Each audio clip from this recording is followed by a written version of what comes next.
Il n'y a pas la première diapo. Ouais.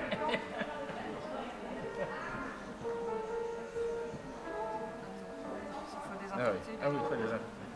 Tu veux? Voilà, c'est bon.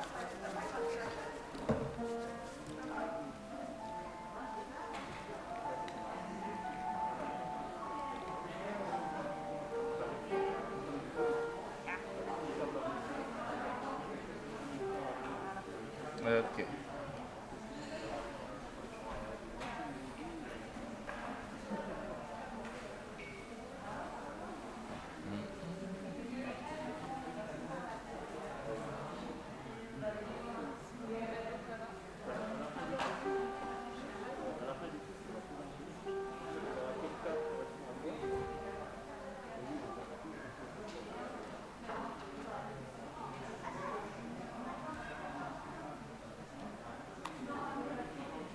Bon.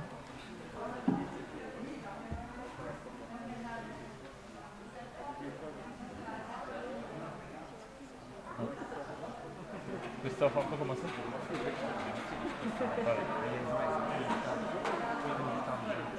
Voilà. D'accord.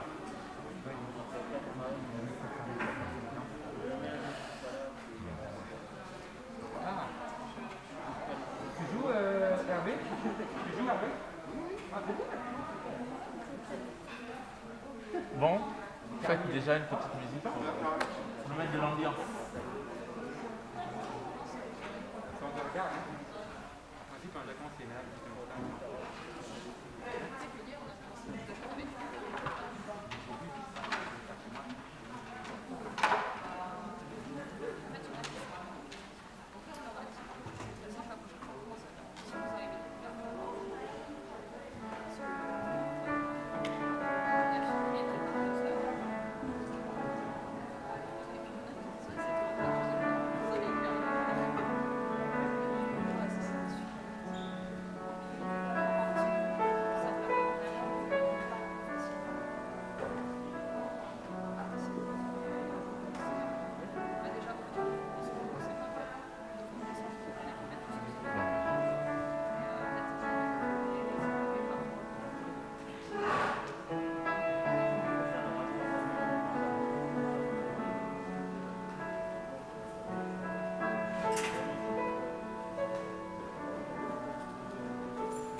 Bonjour.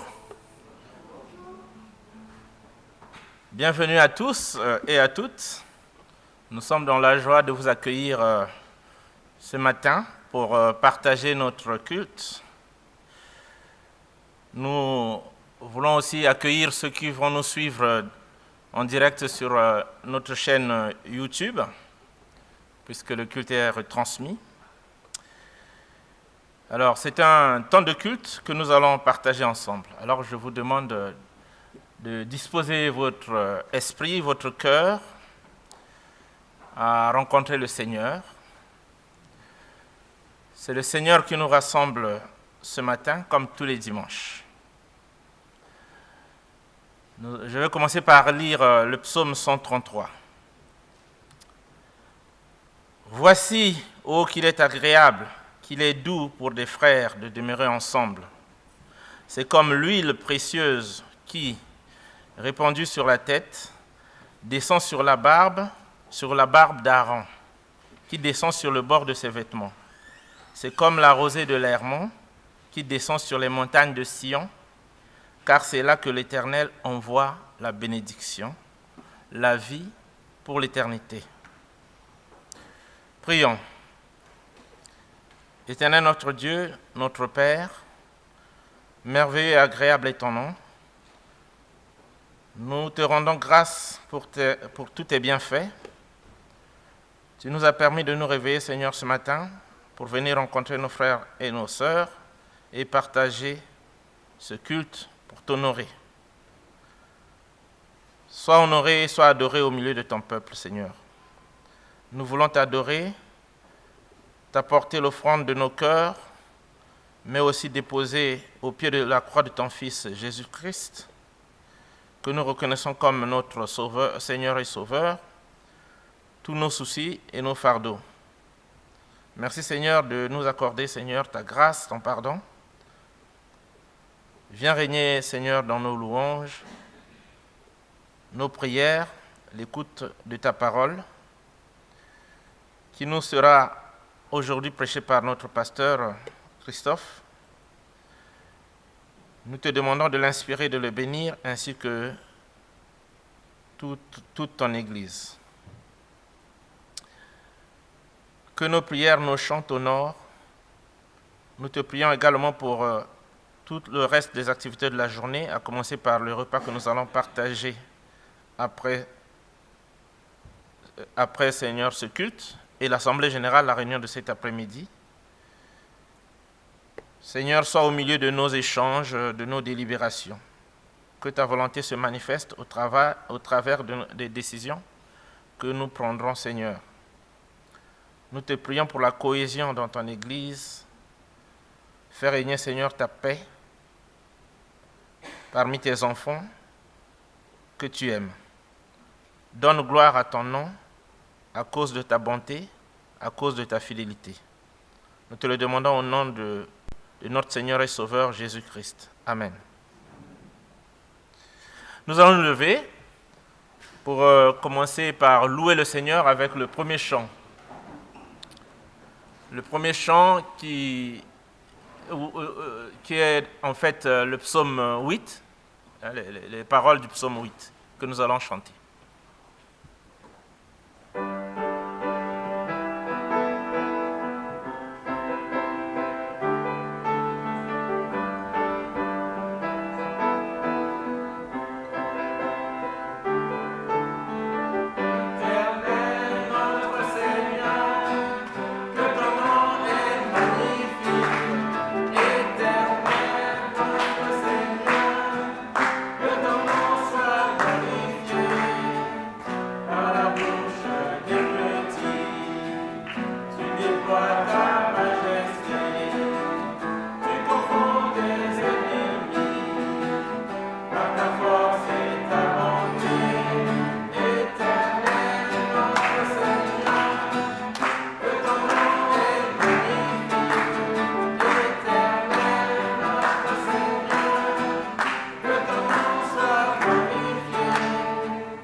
Vous pouvez vous asseoir.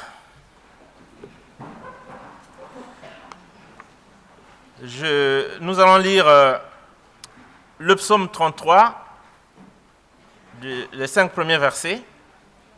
Psaume 33 de 1 à 5.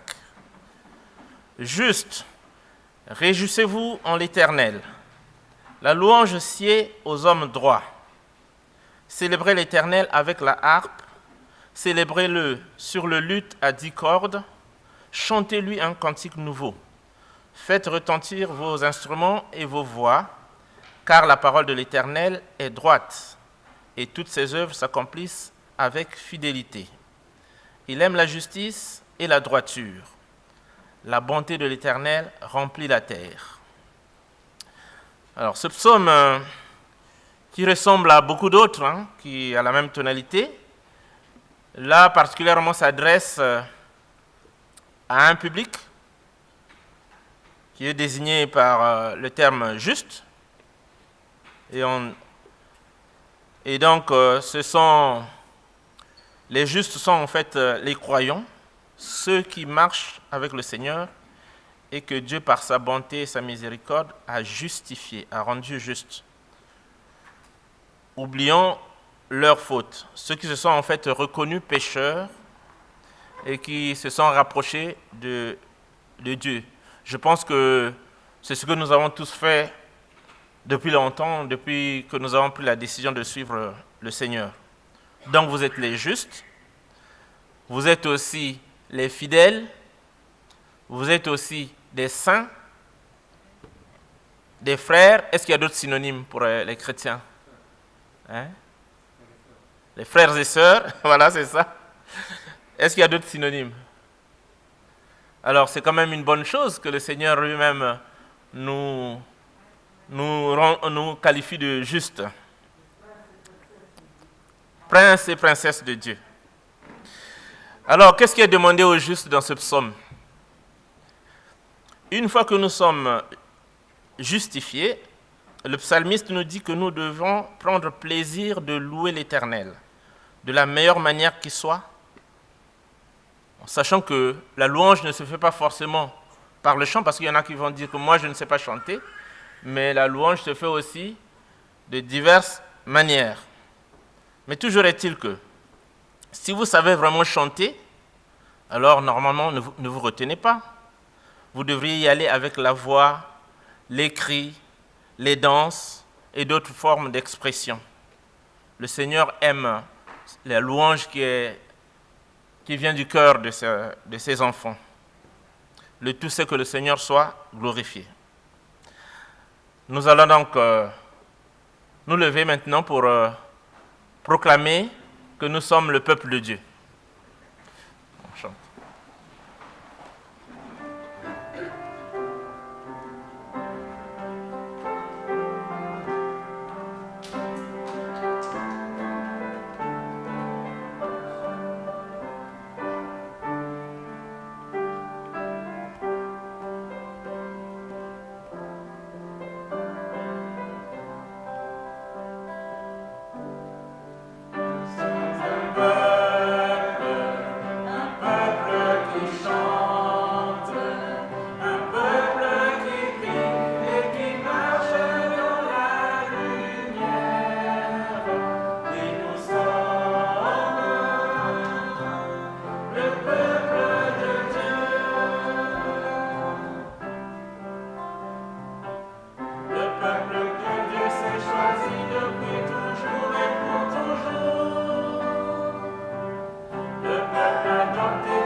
Nous sommes un peuple.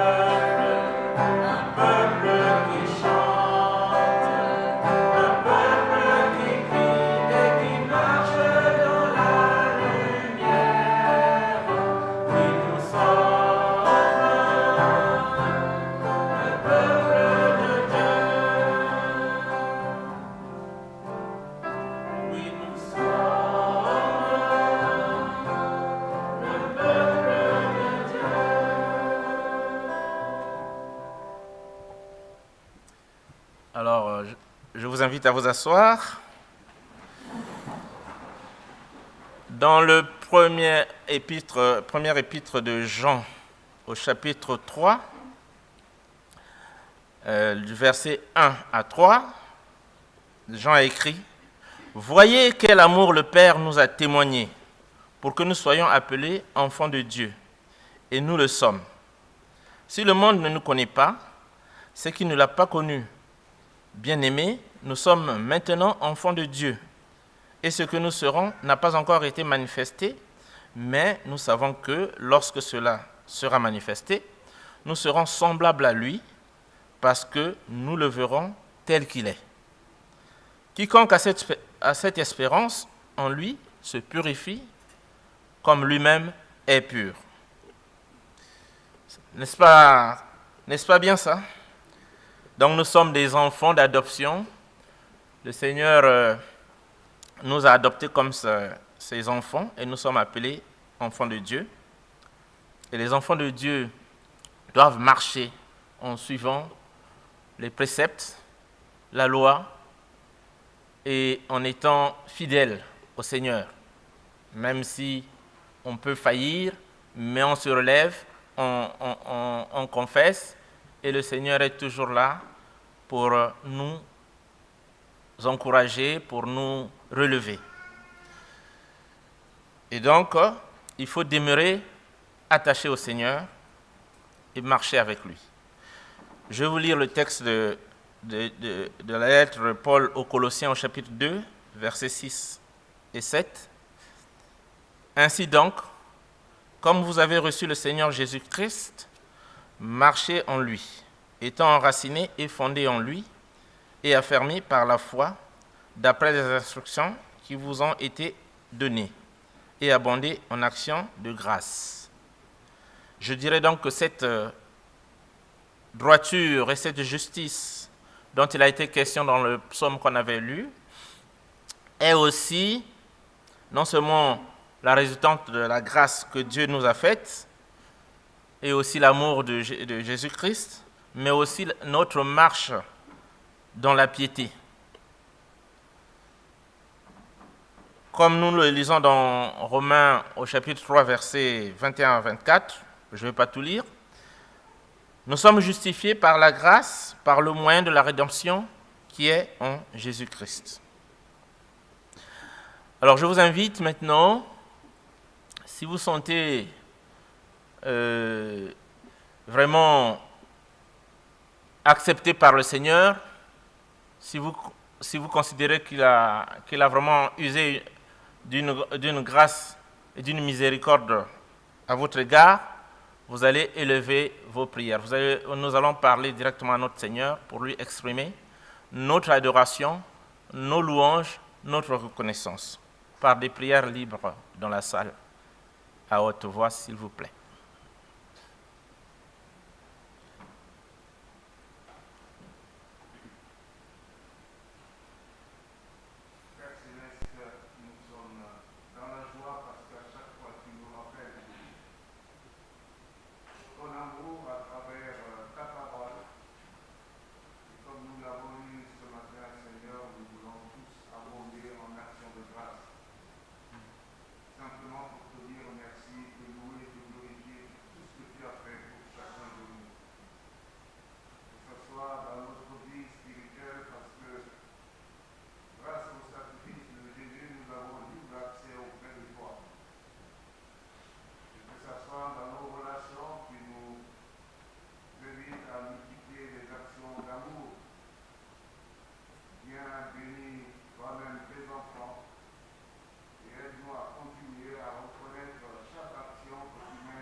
Amen.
combien porte ce nom glorieux d'enfant de Dieu.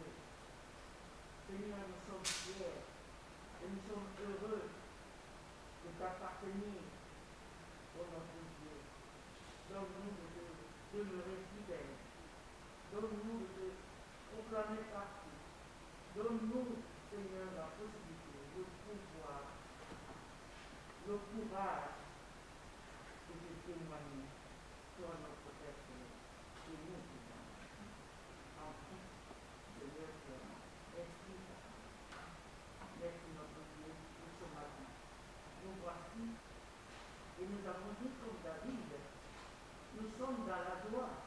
Quand on nous dit alors à la maison du Seigneur, de notre Père, nous voici réunis à ce jour, Seigneur, un jour parmi les autres. Parce qu'après le culte, nous allons avoir un moment de fraternité autour du fonctionnement de ton Église. C'est merveilleux, Seigneur, que des frères et des sœurs se retrouvent unis autour de leur Père pour parler de questions, de problèmes, des affaires de leur maison, de ta maison, de la vie du corps de ton Fils de l'Église. Oh, quelle grâce, Seigneur, de te dire ici. Et nous te demandons de donner gloire à ton nom par le bon de louange de ce culte jusqu'à la continuité à l'Assemblée générale. Bénis ce Christ, Seigneur, au nom de Jésus. Amen. Amen.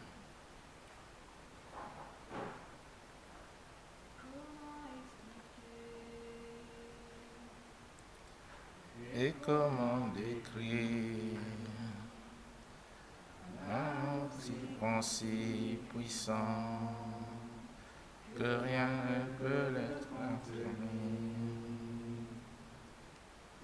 C'est mes espoirs. Seigneur, tu sais mes craintes. Je me sens bien trop petit pour dire tout l'amour que j'ai pour toi. Alors entends mon cœur, mon esprit qui te loue.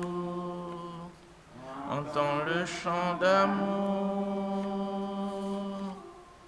d'un enfant racheté.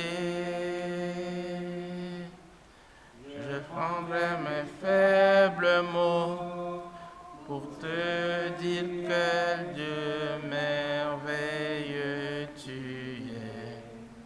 Mais je ne pourrai pas te dire combien je t'aime, alors entends mon cœur.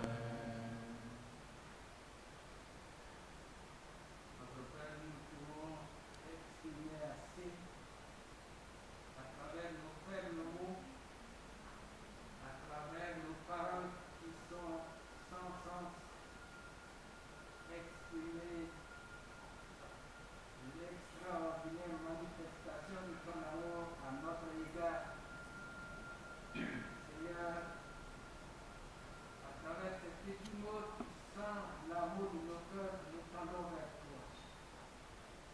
Le pardon que nous recevons de toi, de la grâce que nous bénéficions, de l'appui que tu nous donnes pour la respiration et pour tant de choses, Seigneur, nous te disons merci. Nous te bénissons, nous nous remettons entre tes mains et nous reconnaissons ta seigneurie sur nous.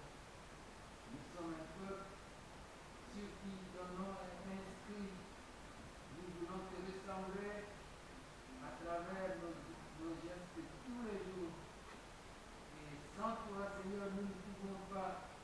Et pour cela, nous voulons que ton esprit nous anime à chaque instant et nous conduise afin que tout le long de nos jours, ton nom soit glorifié à travers nous. Au nom de Jésus, Amen.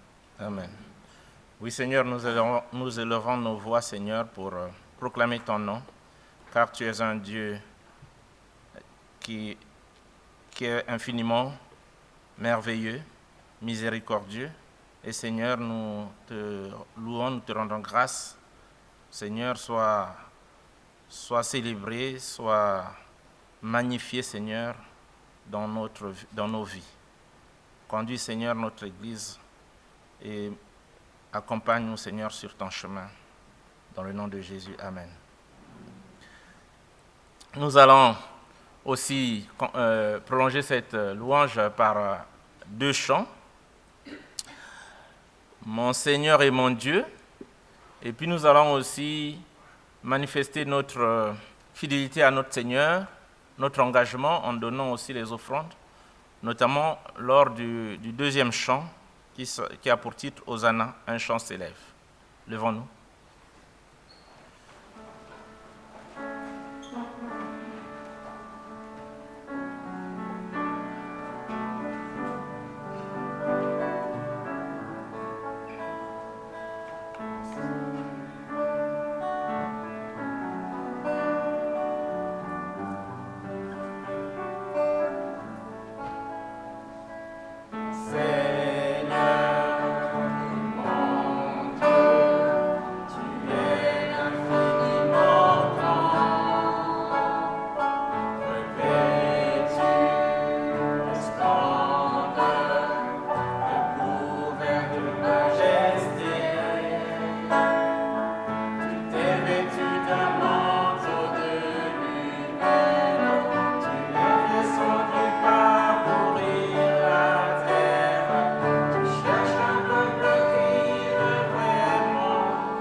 Faire circuler les paniers.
Vous pouvez vous asseoir.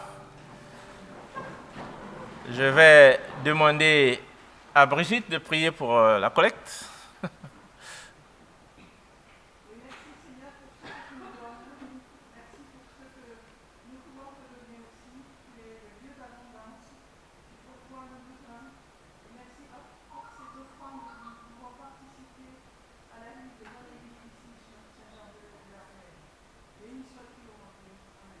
Amen.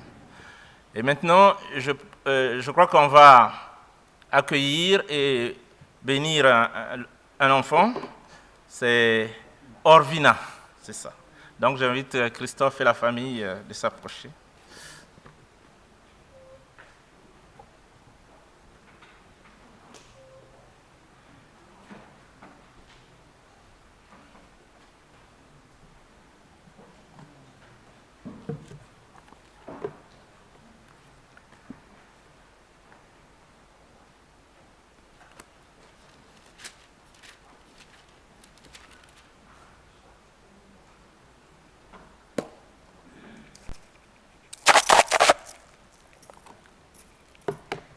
Voilà, donc nous sommes heureux de pouvoir maintenant accueillir la famille Zouzi, donc Emmanuel et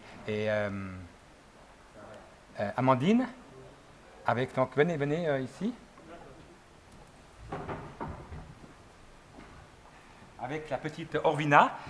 Elle a ses sœurs qui sont dans le groupe des enfants, d'ailleurs, et donc la famille est ici, notre sœur Véronique, que nous connaissons bien, de notre église, et l'autre famille qui est venue aussi pour cette présentation. Nous voulons donc présenter cette petite Orvina qui est née maintenant il y a quelques mois, c'était il y a 3 mois, mois de juin, donc, juste après le confinement, et donc la présenter au Seigneur, et nous voulons le faire suivant ce que le Seigneur nous a aussi appris, lui qui a accueilli aussi les enfants et les a bénis. Et voici donc le texte qui nous rappelle cela, et nous fions à cela dans le livre de l'Évangile de Marc, chapitre 10, versets 13 à 16. Il nous dit ceci: des gens lui amenaient donc à Jésus des petits enfants afin qu'il les touche, mais les disciples leur firent des reproches. Voyant cela, Jésus leur fut indigné et leur dit: laissez les petits enfants venir à moi, et ne les en empêchez pas, car le royaume de Dieu est pour ceux qui leur ressemblent. Je vous le dis en vérité, celui qui n'accueille pas le royaume de Dieu comme un petit enfant n'entrera pas. Puis il les prit dans ses bras et les bénit en posant les mains sur eux. Alors, à l'époque de Jésus, il n'y avait pas les mesures sanitaires, et donc il a pu prendre les enfants dans ses bras. Moi, je la laisserai dans les bras de son papa, la petite Orvina. Un tout petit peu, comme voilà, un tout petit peu. Et donc, nous voulons vraiment maintenant demander au Seigneur qu'il la bénisse, qu'il l'accompagne dans sa vie, qu'il la protège, qu'il la garde, et qu'il donne aussi à ses parents toute la sagesse pour bien l'éduquer, bien l'élever, dans la crainte du Seigneur, et que cette petite Orvina puisse être une bénédiction et un rayonnement pour toute la famille. Et donc, nous voulons maintenant le faire officiellement ensemble dans la communauté de l'Église, les croyants réunis ici. Et donc, je laisserai maintenant la personne qui aussi va aller prier pour Orvina de venir devant et de pouvoir prier. Voilà. Et voilà. Nous allons élever nos voix pour encore une fois de plus recommander Orvina entre les mains de l'Éternel, comme l'a dit le pasteur tout à l'heure. Éternel Yahweh de gloire, nous te bénissons encore une fois de plus, Papa, nous te disons merci. Nous te disons encore merci ce matin, ô notre roi, parce que tu as renouvelé pour chacun de nous le souffle de vie. Nous te disons encore merci à toi, notre Dieu, pour cette opportunité que tu nous donnes de te présenter cet enfant, ô notre Dieu, que tu nous as donné toi-même, ô Père. Tu nous demandes, ô notre Dieu, d'élever nos enfants, Seigneur Dieu de gloire, selon ta voix, ô Père. Ce matin, nous venons te présenter Orvina, Seigneur Dieu de gloire. Daigne bénir cette fille, ô mon Dieu. Daigne, Yahweh, Papa, montrer à cet enfant le chemin à suivre, Papa. Sois pour elle, ô notre Dieu, le guide suprême, ô notre Seigneur. Laisse que ton Esprit Saint, Seigneur Dieu de gloire, puisse la guider tout le long de sa vie, ô notre Dieu, car en elle, elle porte les marques, Seigneur Dieu de gloire, de ton Fils Jésus. Toi qui es le soleil levant, daigne briller dans sa vie, ô notre Dieu. Yahweh de gloire, que ta loi soit toujours présente dans sa vie, Papa, que tu lui donnes de l'aimer et de la pratiquer dans le puissant nom de Jésus. Bénis ses parents, ô notre Dieu. Donne aussi à ses parents la sagesse, ô notre Père, d'élever cet enfant selon Yahweh de gloire, ta loi. Donne-leur aussi, Seigneur Dieu de gloire, de pouvoir veiller, Seigneur Dieu de bonté, ô mon roi, à son éducation, Papa, spirituelle. Que la gloire te revienne encore, Papa. Béni sois-tu, notre Dieu. Bénis tout en chacun ici présent, ô notre Dieu. Nous te supplions encore, notre Seigneur, par tes compassions, par ton amour, ô notre roi, d'être toujours avec nous et de guider Orvina, de briller dans sa vie, d'être sa lumière et son guide à perpétuité et à jamais. Dans le nom de Jésus, j'ai ainsi prié et je dis Amen. Amen. Oui, Seigneur, merci parce que tu connais cet enfant depuis sa conception, Seigneur. Tu as voulu qu'elle vienne à l'existence dans notre monde. Merci, Seigneur, pour ses parents qui se sont aimés aussi pour l'avoir, Seigneur. Merci pour ce petit cadeau que tu offres à ses parents, à ses sœurs, mais également à nous tous, Seigneur. Les enfants sont un cadeau de ta part. Nous la remettons entre tes mains, Seigneur, et nous remettons aussi ses parents et ses sœurs entre tes mains. Et Seigneur, l'assemblée également, notre assemblée, afin que chacun d'entre nous puisse être de bons exemples pour elle, exemple pour suivre la voie du Seigneur. Guide cette petite Orvina, ainsi que nous tous, Seigneur, dans tes traces, dans tes voies, dans tes pas. Nous nous remettons entre tes mains, au nom de Jésus-Christ, notre Seigneur et Sauveur. Amen.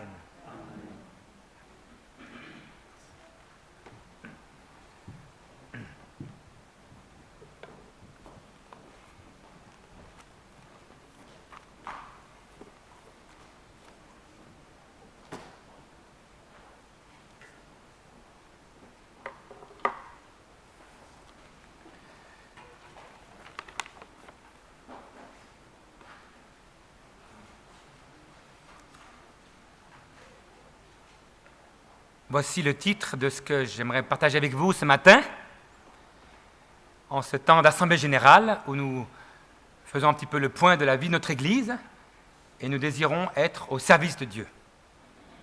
Il y a un verset que j'aime beaucoup dans un petit psaume, le psaume 134. Une fois, je crois que j'ai déjà une fois partagé ce chant, j'ai mis de la musique sur ces paroles. « Voici, bénissez l'Éternel, vous tous, serviteurs de l'Éternel, c'est pas encore ça, qui vous tenez la main dans l'Éternel pendant les nuits. » C'est le psaume 134. En effet, oui, frères et sœurs, nous sommes tous invités à être des serviteurs, des servantes de l'Éternel. Nous tous qui sommes ici réunis. Et donc, nous allons un peu réfléchir aujourd'hui sur le service pour le Seigneur, puisque les personnes qui composent l'Église, nous tous ici, membres du corps de Christ, toutes ces personnes sont au service de Dieu. Et ensuite, nous verrons un peu plus l'organisation de l'Église, sa structure, comment travailler à l'œuvre de Dieu. Alors je propose 4 textes qui sont affichés ici, Romains 12, 1 Corinthiens 12, et ensuite Éphésiens 4, et nous allons les lire ensemble. D'abord donc dans l'épître de Paul aux Romains, au chapitre 12, les versets 4 à 8. En effet, de même que nous avons plusieurs membres dans un seul corps et que tous les membres n'ont pas la même fonction, de même, nous qui sommes plusieurs, nous formons un seul corps en Christ. Et nous sommes tous membres les uns des autres, chacun pour sa part. Nous avons des dons différents, selon la grâce qui nous a été accordée. Si quelqu'un a le don de prophétie, qu'il l'exerce en accord avec la foi, si un autre est appelé à servir, qu'il se consacre à son service, que celui qui enseigne se donne à l'enseignement, que celui qui a le don d'encourager à l'encouragement, que celui qui donne le fasse avec générosité, celui qui préside avec zèle, et que celui qui exerce la bienveillance le fasse avec joie.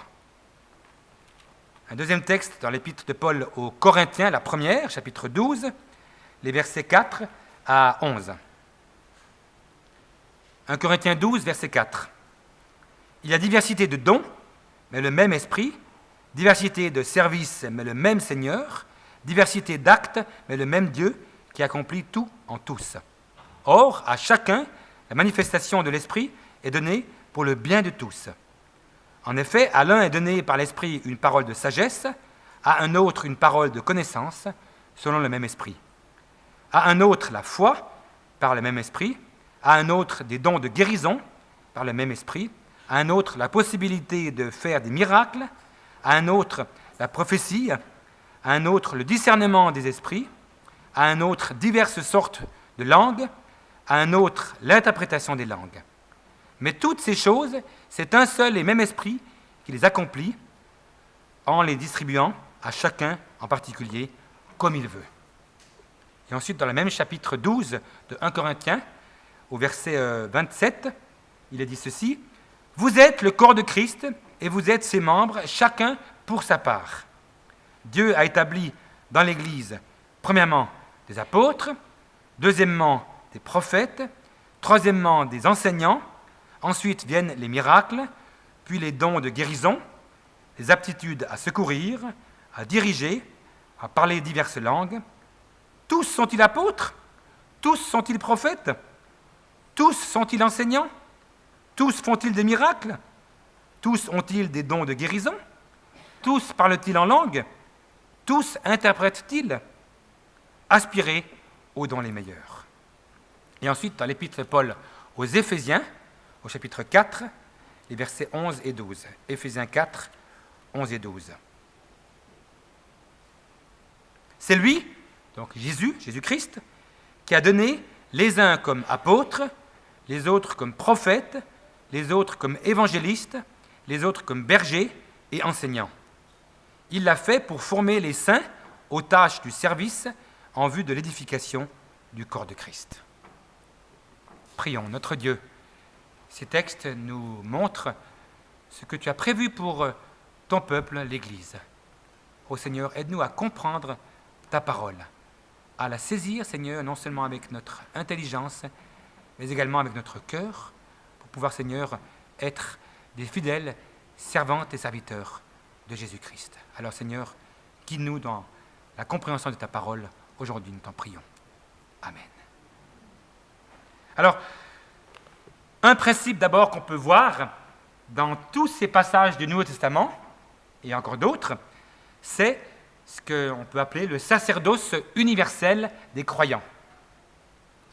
Alors c'est une réflexion qu'il faut dire clairement ici, c'est typiquement protestant, parce que c'est les protestants qui ont remis ça au goût du jour en quelque sorte, à partir des textes bibliques, bien sûr, c'est que chaque chrétien, chaque chrétienne a une fonction, a un rôle à jouer dans l'Église, chacun, chacune a un ministère. Et le mot ministère est équivalent au mot service. C'est la même chose, diaconia en grec. Luther, le réformateur, a parlé de cela comme le sacerdoce universel des croyants. Un mot un petit peu compliqué pour les enfants peut-être, hein. C'est le fait d'être tous prêtres, tous au service les uns des autres. 1 Pierre, chapitre 2, versets 4, 5 et verset 9, dit ceci: « Il, Jésus donc, est la pierre vivante que les hommes ont rejetée, mais que Dieu a choisie et à laquelle il attache une grande valeur. Approchez-vous donc de lui, et puisque vous êtes vous aussi des pierres vivantes, édifiez-vous pour former un temple spirituel et pour constituer un groupe de prêtres consacrés à Dieu, chargés de lui offrir des sacrifices spirituels qu'il pourra accepter favorablement par Jésus-Christ. Mais vous, vous êtes une race élue, une communauté de rois prêtres, ou bien un sacerdoce royal, une nation sainte, un peuple que Dieu a libéré pour que vous puissiez célébrer bien haut les œuvres merveilleuses de celui qui vous a appelé de passer des ténèbres à son admirable lumière. Après donc ce passage, chaque croyant, chaque chrétien peut s'approcher directement de Jésus-Christ, la pierre vivante, et dans l'Ancienne Alliance, les prêtres seuls s'approchaient de Dieu par le moyen des sacrifices. Les croyants donc de la Nouvelle Alliance, notre alliance à laquelle nous sommes maintenant, celle inaugurée par Jésus-Christ, les croyants sont eux-mêmes des pierres vivantes.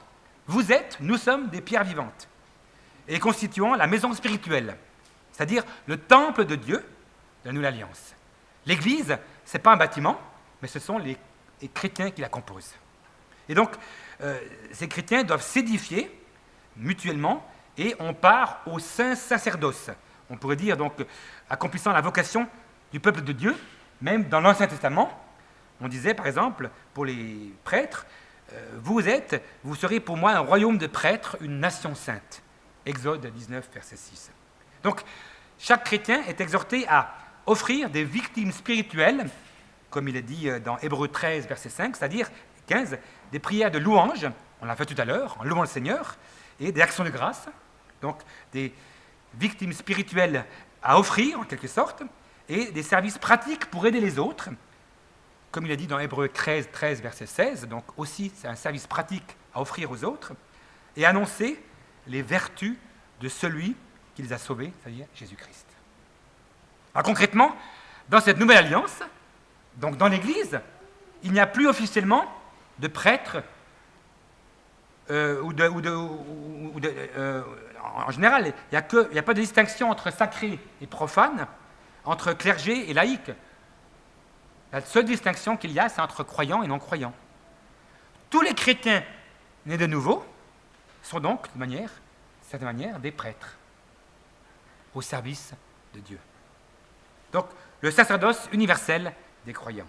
Ensuite, voyons deux mots-clés de toute fonction dans l'Église. Deux mots-clés que sont le service et l'édification. Alors, dans les organisations humaines, il y a un chef, souvent. Le directeur, le président, le chef, le patron, le professeur, et puis au-dessous de lui, il y a les employés, les administrés, et les élèves. Et le chef, en général, commande, contrôle, exige l'obéissance. Et Jésus, il a établi et défini un autre style de relation. Voilà ce qu'il dit. Vous savez ce qui se passe dans les nations? Les chefs politiques dominent sur leur peuple et les grands personnages font peser sur eux leur autorité. Qu'il n'en soit pas ainsi parmi vous, dit Jésus. Au contraire, si quelqu'un veut être parmi vous grand, qu'il soit votre serviteur. Si quelqu'un veut être le premier parmi vous, qu'il soit votre esclave. De même, le Fils de l'homme n'est pas venu pour se faire servir, mais pour servir lui-même et donner sa vie en rançon pour beaucoup. Matthieu chapitre 20, versets 25 à 28. Et Matthieu 23, verset 8, dit ceci: « Ne vous faites pas appeler maître, car pour vous, il n'y a qu'un seul maître, et vous êtes tous frères. » Le mot diaconia, service, c'est le mot-clé de toute fonction dans cette nouvelle alliance qu'est le corps de Christ, l'Église. Si on associe aussi les mots, la même racine que diaconia, diaconéo, qui veut dire servir, ou bien diakonos, qui veut dire le serviteur, ou diaconia, qui veut dire la servante, eh bien, on arrive à 99 utilisations de tous ces mots dans le Nouveau Testament. C'est énorme. Et ça démontre l'importance. Ces mots ont donné en français, donc, diaconie, ou bien un diacre, une diaconesse. On peut ainsi clairement dire qu'au sein de l'Église de Jésus-Christ, tous doivent être serviteurs et servantes les uns des autres, tous sont au service des autres. Il y a ce verset bien connu de 1 Pierre 4, verset 10, qui va apparaître ici. « Chacun de vous a reçu de Dieu un don particulier. » Oui, chacun de vous a reçu un don particulier. Qu'il le mette au service des autres, comme un bon gérant de la grâce infiniment variée de Dieu. Il y a un deuxième mot-clé qui apparaît dans ces différents textes qu'on a vus tout à l'heure, c'est le mot « édification ». Ou bien, parfois, c'est traduit par « le bien commun ». 1 Corinthiens 12, 7, 1 Corinthiens 14, 12 dit même, qui contribue à faire grandir l'Église dans la foi. Ou bien dans Éphésiens 4, verset 12, on a lu tout à l'heure, en vue de la construction, ou bien l'édification du corps de Christ. Édifier, c'est construire, c'est mettre un édifice pour que ça soit droit. Chers frères et sœurs, les dons sont donnés par Dieu pour l'Église, donc pas pour la diviser ou chercher à créer des polémiques, comme ça a parfois été le cas dans certaines églises. Les dons spirituels, on s'est battu par rapport à ça. Non, les dons sont donnés pour l'édification du corps de Christ et pour le service des autres. Maintenant, eh bien, justement, quels sont-ils ces différents dons? Voyons un petit peu ces dons et ces ministères au sein de l'Église. Ce qu'on appelle les dons spirituels sont nommés dans 4 passages qu'on a lus tout à l'heure, dans 1 Corinthiens 12, au début et à la fin, dans Romains 12 et dans Éphésiens 4. Et ces dons spirituels correspondent en quelque sorte à 4 types de ministères. Le ministère du service, le ministère de l'enseignement, le ministère du culte et le ministère du témoignage. Et on peut en compter, parmi tous ces textes bibliques, 18 dons répartis entre ces 4 catégories de ministères. Alors, examinons-les assez succinctement. D'abord, dans le ministère de la bienfaisance, il y a le don de secourir, ou du service. Romains 12, verset 7, 1 Corinthiens 12, verset 28. Ce don, c'est voir les besoins physiques, pratiques des autres et offrir concrètement son aide, même si on n'est pas vu de personne. C'est penser davantage au bien-être des autres qu'au sien. Voilà le don du service, de secourir. Ensuite, il y a le don de la compassion ou de la miséricorde. Romains 12, verset 8. C'est être sensible aux besoins des autres, se lier fortement aux personnes en difficulté, avoir un désir profond de soulager la souffrance, essayer d'éviter certains maux qui risquent de troubler les autres. Voilà le don de compassion, de miséricorde. Ensuite, il y a le don de donner, ou le don de libéralité, ou le don de la générosité. Alors, ce don du don, en quelque sorte, c'est le fait de donner généreusement et joyeusement des biens matériels pour le royaume de Dieu. C'est croire que Dieu est le propriétaire de ses possessions et se passer de certaines choses, peut-être, de façon à pouvoir donner davantage aux autres. On est tous invités à donner et à partager, mais il y a certains qui ont un don particulier du don, de partager, et on en connaît, je pense. Le don ensuite de présider, bien le don de direction. Romains 12, verset 8, 1 Corinthiens 12, 28. Ce don-là, c'est être capable de voir le potentiel de service des autres, comment est-ce qu'eux pourront servir, et les motiver pour agir. Comprendre la situation dans son ensemble, avoir une vue d'ensemble des choses, voir les besoins, pouvoir organiser un groupe pour atteindre son but et donner une responsabilité aux autres en temps opportun. Le don de présider, de direction, de supervision, en quelque sorte. Voilà donc 4 dons dans le ministère de la bienfaisance. Ensuite, il y a des dons dans le ministère de l'enseignement. Le don de la sagesse, 1 Corinthiens 12, verset 8. Alors, c'est une capacité particulière de partager des paroles pleines de bon sens, avec circonspection, perspicacité, qui résolvent les situations difficiles. Le don de la sagesse. C'est important ce don pour pouvoir bien œuvrer dans l'œuvre du Seigneur. Il y a le don ensuite de la connaissance. 1 Corinthiens 12, verset 8, toujours. Capacité donc, et un désir particulier de découvrir, de réunir, d'analyser, de formuler des informations et des concepts importants et les vérités de Dieu pour la vie et la croissance de l'Église. Donc, le don de la connaissance qui permet de grouper les choses pour pouvoir avancer. Ensuite, il y a le don de l'enseignement. Romains 12, verset 7, 1 Corinthiens 12, 28 et Éphésiens 4, verset 11. C'est une capacité particulière de transmettre des vérités essentielles pour l'Église d'une façon suffisamment claire pour que les chrétiens puissent les assimiler. Le don de l'enseignement, de la transmission du savoir, de la transmission de la foi. Ensuite, il y a le don d'encouragement ou bien d'exhortation. Romains 12, verset 8. Une aptitude à aider les autres, à prendre des décisions qui s'imposent concernant les besoins des autres, à les exhorter, peut-être les consoler, les guider, même peut-être les réprimander si besoin, mais dans l'amour. Un don particulier d'encouragement, d'exhortation. Barnabas, dans la Bible par exemple, compagnon de Paul, avait ce don, je pense, d'encourager. Voilà donc, c'était les dons qui concernaient le ministère de l'enseignement. Maintenant, il y a les dons dans le ministère du culte, de l'adoration.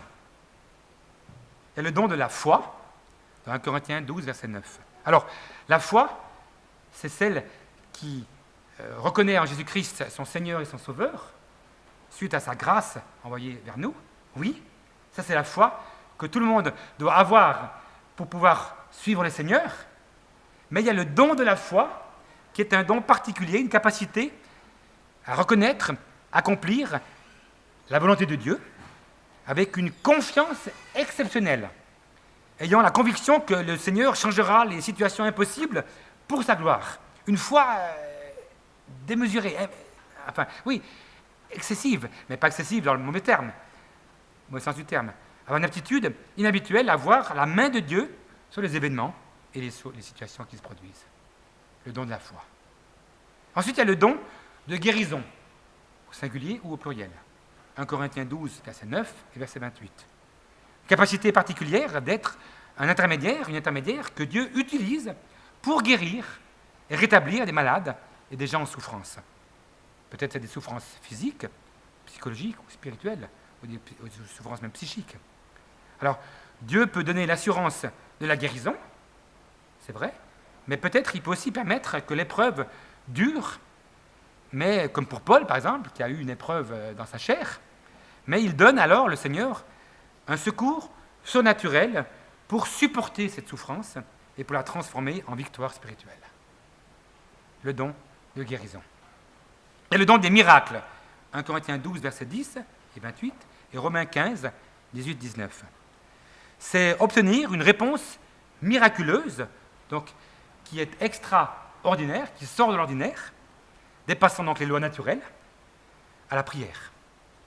Être utilisé par Dieu comme son instrument, d'une façon surnaturelle, les gens témoignant donc de l'action de Dieu dans leur vie. Le don des miracles. Ensuite, il y a le don du discernement des esprits, ou discernement spirituel. 1 Corinthiens 12, 10 et 28 et 30, et aussi 1 Corinthiens 14, 1 Jean, 1 Corinthiens 12, verset 10, et 1 Jean 4, verset 1 à 3. Ce don spirituel, c'est savoir si un comportement ou une parole est d'origine divine ou humaine ou même démoniaque. C'est être capable de comprendre finalement les vraies motivations des gens. Avoir le don de savoir d'où viennent les esprits. Ça, c'est un don reçu de Dieu. Il y a aussi le don du parler en langue, on l'appelle aussi la glossolalie, glossa qui veut dire les langues, et l'aléo qui veut dire parler en langue. 1 Corinthiens 12, versets 10, 28 et 30, et aussi dans 1 Corinthiens 14, tout le chapitre en parle. C'est une capacité d'exprimer la louange du Seigneur ou de transmettre un message à l'Église dans une langue que les gens ne connaissent pas. Soit une langue étrangère, qu'on ne connaît pas forcément, soit une langue inconnue, comme on parle de la langue des anges dans 1 Corinthiens 13, verset 1. Et quand ce don est exercé en public, le don des langues, il doit être exercé avec une interprétation. Donc il faut que quelqu'un interprète ce don des langues.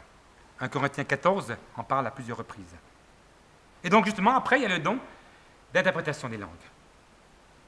1 Corinthiens 12, versets 10 et 30, une capacité accordée par Dieu de rendre intelligible le contenu donc des paroles en langue, de pouvoir décoder en quelque sorte et transmettre et traduire ce qui était dit en langue pour que tout le monde puisse le comprendre, dans le but de l'édification de l'Église.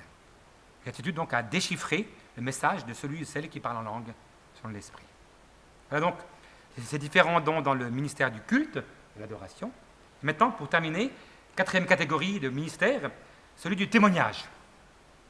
Et là-dedans, il y a le don de prophétie, bien aussi le don de proclamation du message de Dieu, ou bien une parole de connaissance. On voit ça dans beaucoup d'endroits, dans Romains 8, 12, verset 6, 1 Corinthiens 12, 1 Corinthiens 14, Éphésiens 4. C'est donc transmettre un message inspiré par le Saint-Esprit. Et sous l'inspiration divine, la parole, ça peut être une prédication, ça peut être une exhortation, eh bien, elle s'adresse aux hommes pour les édifier, pour les exhorter, pour les consoler, pour les aider à prendre des décisions qui sont opportunes. Ça stimule leur progrès, ça les encourage dans la bonne voie. Le don de la prophétie ou le don de la connaissance, proclamation du message de Dieu. Ensuite, il y a le don d'évangéliste ou d'évangélisation. Éphésiens 4, verset 11. Il y a une différence entre ce don-là et la tâche de tout chrétien à évangéliser. On est tous invités à évangéliser, à annoncer l'évangile, proclamer la parole de Dieu. Mais il y a certains qui ont un don particulier d'évangéliste, d'évangélisation, qui manifesté chez certains, donc, c'est le désir, le zèle, la capacité à présenter partout et à tous l'évangile, de telle façon que les gens puissent trouver la foi en Jésus-Christ. Il y a des gens qui ont un zèle particulier dans l'évangélisation, un don pour l'évangélisation. Ensuite, il y a le don d'apôtre, ou bien missionnaire, ou bien pionnier, ou bien visionnaire, on peut l'appeler comme on veut. 1 Corinthiens 12, 29, et puis aussi Éphésiens 4, verset 11. Alors, c'est avoir un désir profond de proclamer l'évangile là où il n'a jamais été entendu, où l'évangile n'a jamais été entendu. Donc, fonder et établir des églises. Un apôtre qui établit des églises, comme l'apôtre Paul, par exemple. C'est pour ça qu'on parle aussi de pionnier qui établit des églises, qui fonde des églises, avoir une mission, une vision pour un ministère. C'est aussi être reconnu spontanément comme autorité spirituelle par les chrétiens. Ah là, oui, lui, il a le don d'apôtre, de pionnier, de visionnaire, de missionnaire. Et ensuite, il y a le don du pastorat, le don de pasteur, Éphésiens 4, verset 11, et on le voit aussi dans 1 Pierre 5, verset 1 à 4, c'est avoir une capacité et un désir d'enseigner de façon à faire grandir les autres spirituellement, les aider à porter leur fardeau, avoir une aptitude aussi à diriger, à être de bons conseils pour les gens, avoir une perception de l'appel divin à conduire, comme un berger qui conduit le troupeau, le peuple de Dieu, par l'exemple aussi bien que par la parole, le don du pastorat. Et ensuite, on pourra encore parler d'autres dons, parce que ces 18 dons que je vous ai mentionnés ici, eh bien, ils sont mentionnés spécifiquement dans la Bible, dans les différents textes qu'on a lus au début, mais à mon avis, cette liste n'est pas forcément exhaustive. Et il y a certainement d'autres dons, des dons naturels, c'est-à-dire acquis à la naissance. Même la petite Orvina, elle a reçu déjà un don, je suis sûr.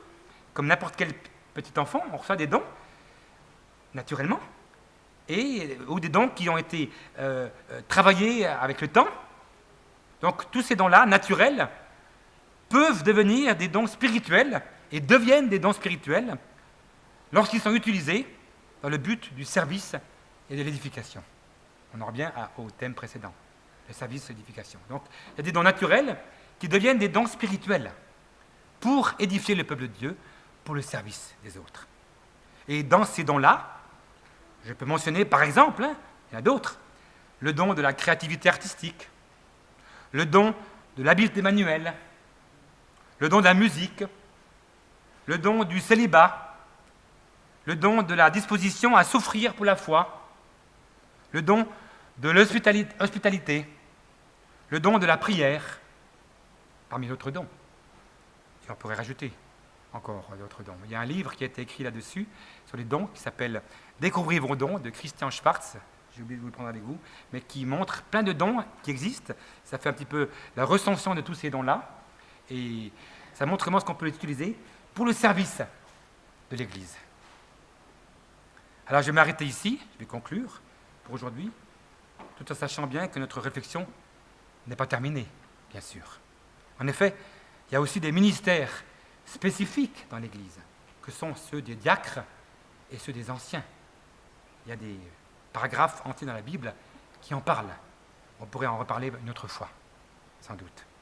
En tout cas, ce qu'il faut retenir pour aujourd'hui, premièrement, c'est que chaque chrétien, chaque chrétienne a une fonction dans l'Église, a un ministère, c'est le sacerdoce universel des croyants, comme on l'appelle.